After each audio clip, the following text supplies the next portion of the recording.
এই যে দাদা, কেমন আছেন? কিরে সৈরাচান ওরা সুন্দর, আমি কিরম আছি না আছি এই কথা কি তোর কাছে কওয়া লাগবে? এই শালা, ভালোভাবে বললুম দাদা, আর তুই আমাকে বলিস সৈরা স্যার। কে বলেছে রে আমরা সৈরা স্যার? তোকে এত বড় সাহস কে দিল আমাদেরকে সৈরা স্যার বলা?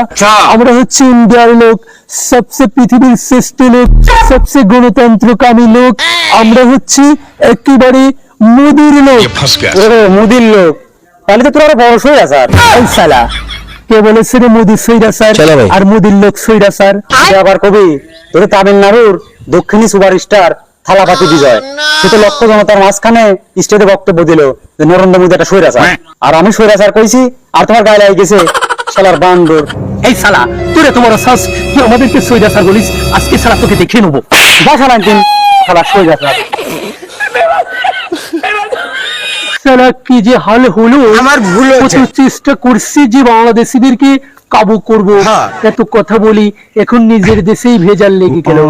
কি নায়ক সুপারস্টার, দক্ষিণী সুপারস্টার থালাপাতি বিজয়, সে আবার এসে গোলমাল লাগিয়ে দিল। সে বলল যে মোদিজি নাকি সৈরাচার, আর বাঁচি না শালা দুঃখে, সব কথা একেবারে প্রকাশ পেয়ে গেল। দর্শক, ভিডিওটা যদি ভালো লেগে থাকে অবশ্যই লাইক, কমেন্ট, শেয়ার করে দেবেন। সবাই ভালো থাকবেন।